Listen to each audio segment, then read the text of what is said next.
Hi, my name is Tammy Cripe. I'm a certified aromatherapist. I received my certification at the Applied Aromatic Institute. I've now decided to step it up and go into the level 3 program at Applied Aromatic Institute. It's called the Functional Aromatherapist Advanced Practitioner certification. I'm super excited to be doing this with Leanne King. And we are at the beginning of our lessons. We're in our intro lessons and very quickly headed towards module 1. At the time of this recording, it is early 2022, or at the time of this teaching.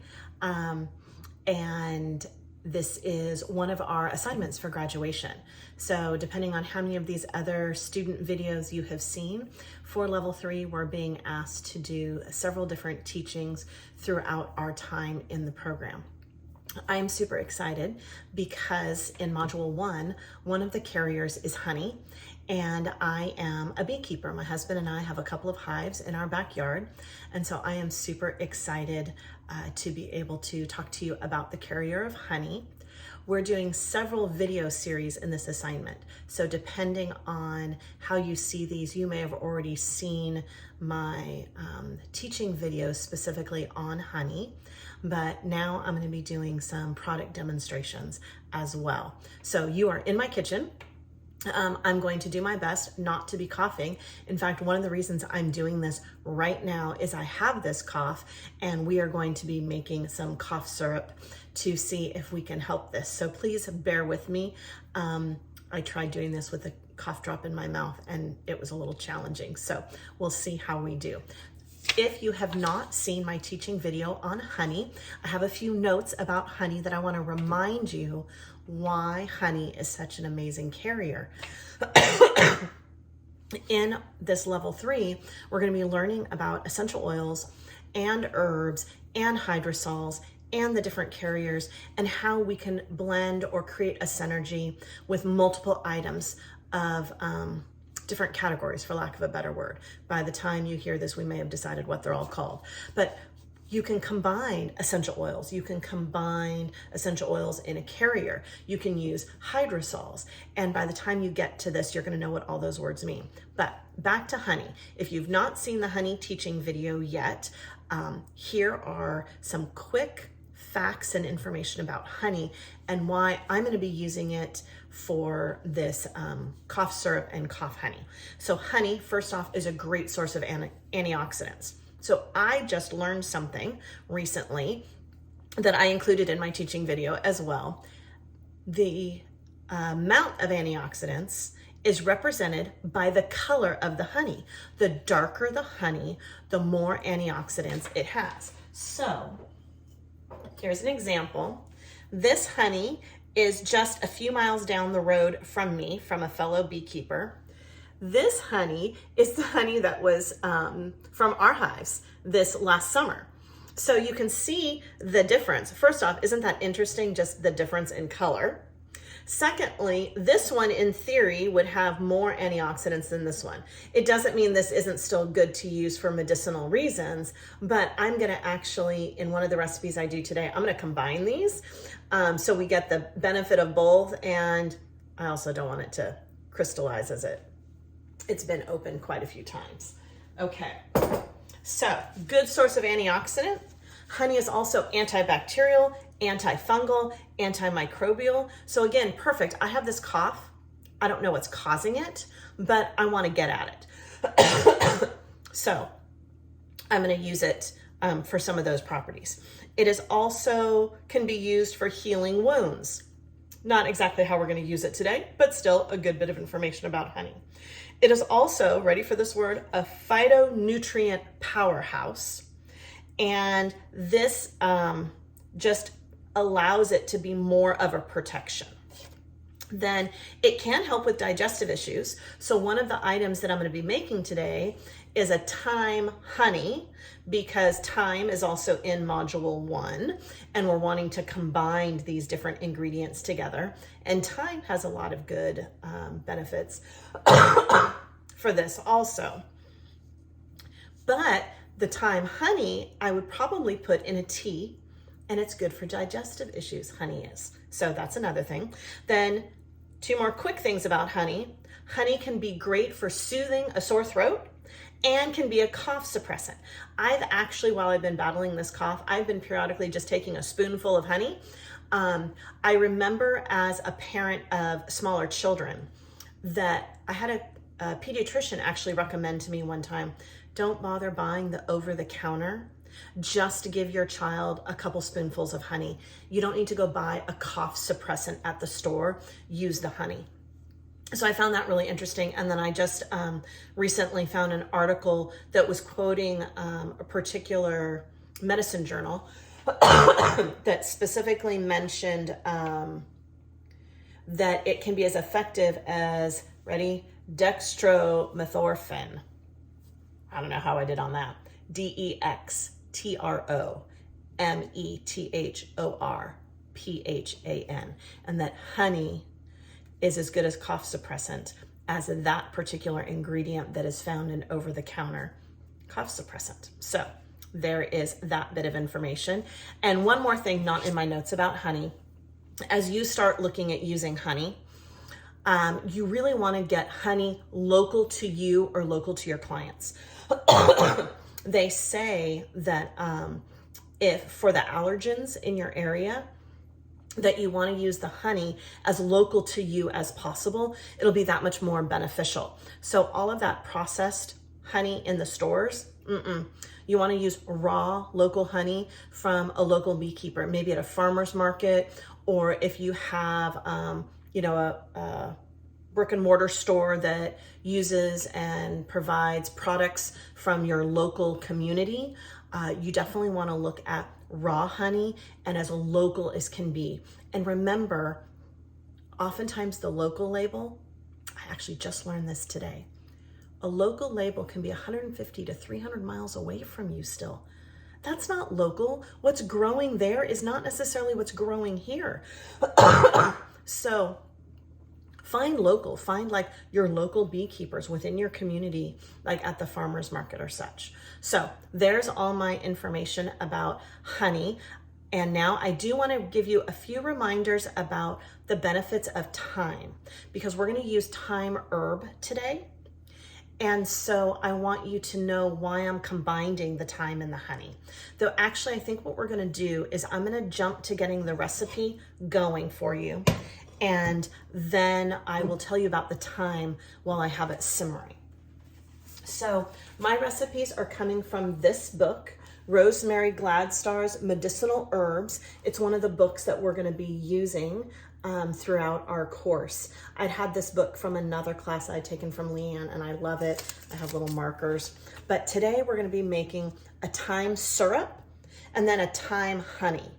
So this recipe, I'm just going to read you exactly what Rosemary says in the book for the thyme syrup. This is one of my favorite syrups for treating coughs, colds, and chest complaints. I bought my first bottle of thyme syrup in a small market in the south of France, and I've been hooked ever since. It's a very effective medicine, but also delicious enough to add to sparkling water and serve as a sparkling thyme drink as well. So this is what's going in here. And we're going to practice moving the camera. Oh, there we go. So I've got my herbs. I've rinsed them already. Actually bought them at the farmer's market this morning. And then the recipe calls for a quart of water. So here's my quart of water, and it's going to go in my pot. And then I'm going to add, and I went ahead and got fresh thyme. So I'm going to put my fresh thyme in. And then I'm going to put my lid on, and I'm going to simmer this. And the recommendation is to leave the lid ajar so that all the steam can escape. And we're trying to reduce this down to half. Bring you back so you can see me. We're trying to reduce this down to about half, and then we're going to add the honey to it as well. So while that's going, I'm going to tell you a little bit about thyme. I'm also going to reach for my water.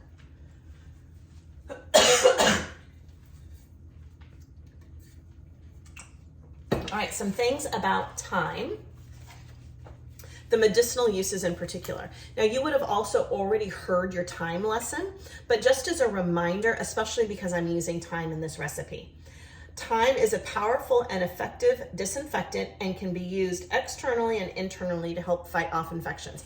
And again, I'm reading from Rosemary's book. Like, let's just go straight to the source, right? It can help ward off colds. It can be used as a rinse to treat sore throats and oral infections. You can make a tea from it, treating coughs and chest complaints. It also has antifungal remedies as well. A recent study shows it's rich in antioxidants. So now we're going to combine the antioxidants of that with the honey, right? And it also has a positive effect on your glandular system as a whole. Okay, so just a few little tidbits about thyme and why we're going to use that. So I've got 2 recipes that we're going to be doing. And obviously I need these, right? Like as soon as I can get them made. So like I said, this is going to be the thyme syrup. We're steeping the water. We're simmering the water. And we're going to let the liquid, or let the steam escape, man. And as it reduces, then we'll add the honey. Actually, I'll probably strain the herbs out first, then add the honey. So you could leave the herbs, but as this being a syrup, I'm gonna go ahead and take the herbs out. I'll strain it, and then it will get mixed with the honey. Something though to keep in mind with this recipe, you do not give children under 12 months honey. So this is a toddler and above recipe. This is not for your infants. Okay, you want to keep that in mind. And again, if you've already heard my honey lesson, you will have heard information about that. Now, this is going to get stored in the refrigerator with up to 3 to 4 weeks. Hopefully, I'm going to use it up. And the instructions, and I'll remind you again when I show you the finished product, 1/2 to 1 teaspoon every couple of hours. And if this is for adults, you could even add some brandy to it, and that would extend your shelf life. But otherwise, 3 to 4 weeks in the refrigerator. Now, the second recipe I'm going to make is a thyme honey. This is going to be just the thyme and the honey, and then it can be added to a tea. You could probably just take it by the spoonful too, but the suggestion is to add it to your tea. So with this, still staying in this book, recipes faced each other, I am going to use my mini crock pot because I want to use this right away. So the suggestion is to put your thyme leaves, and this time I'm using dried thyme, high quality dried thyme, like not just from my shaker bottle in the cupboard from the grocery store, but I got this as a high quality thyme. And you're supposed to put it in a jar and then cover it with honey and then let it sit, it says, in a nice, let's see, where does it say? In a sunny window for 2 weeks. Okay, I've already been coughing. I need it like now. So the alternative is to put it in the mini crock pot and keep it at a really low temperature.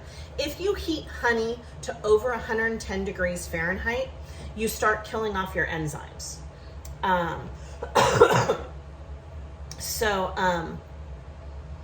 We don't want to kill off the enzymes because then we miss all the medicinal benefits, right? So that's why in an ideal world, you've done this ahead of time and you've put it in a sunny window.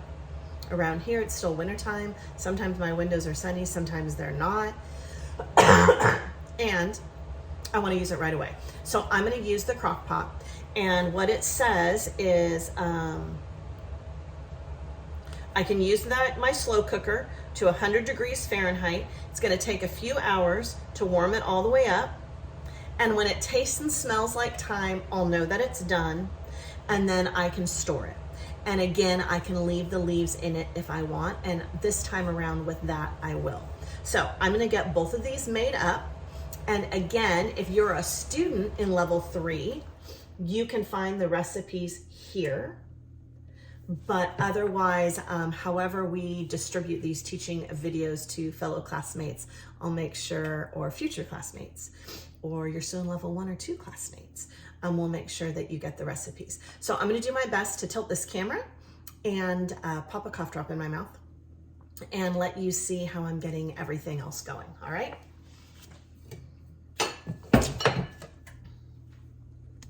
You may not see me, but you're gonna see everything else. Okay, so my pot's going here.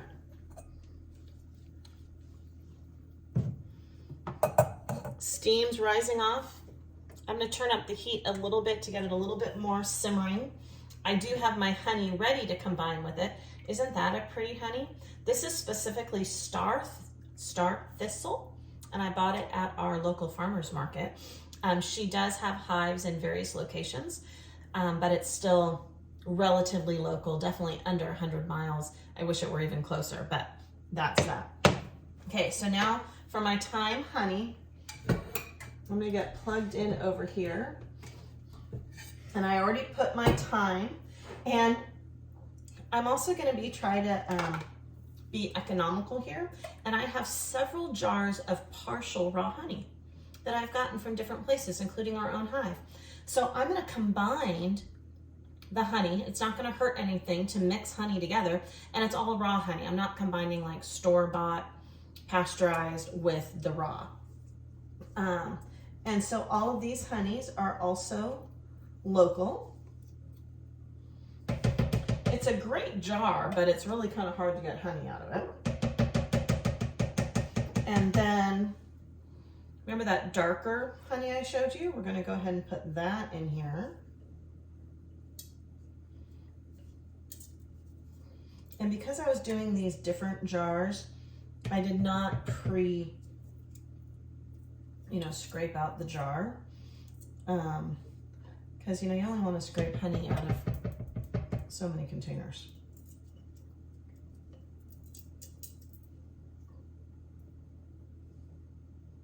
All right, I have the herbs almost covered at this point.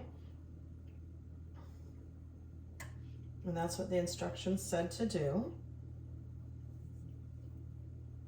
Now, by the way, honey is not bad if it's crystallized, but this particular jar is starting to crystallize just a little bit. So I wanted to go ahead and use it up. So remember, don't overheat your honey though.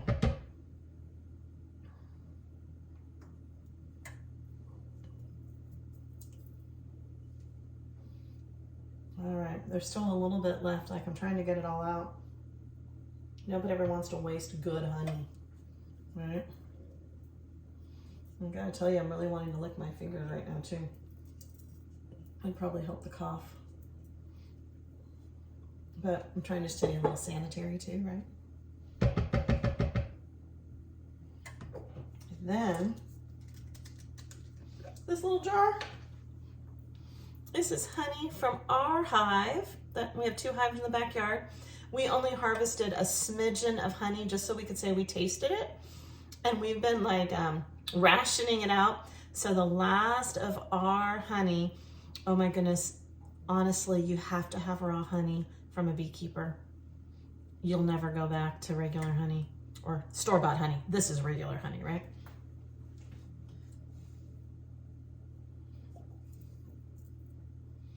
All right, so I now have my thyme covered in my crock pot,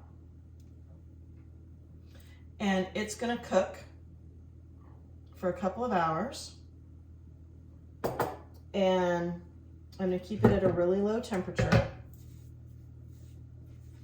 I'm giving it a nice stir with the herbs. Nice and sticky. I know it's hard to see, but I'm already plugged in. So it's there though. And I'm gonna cover it up.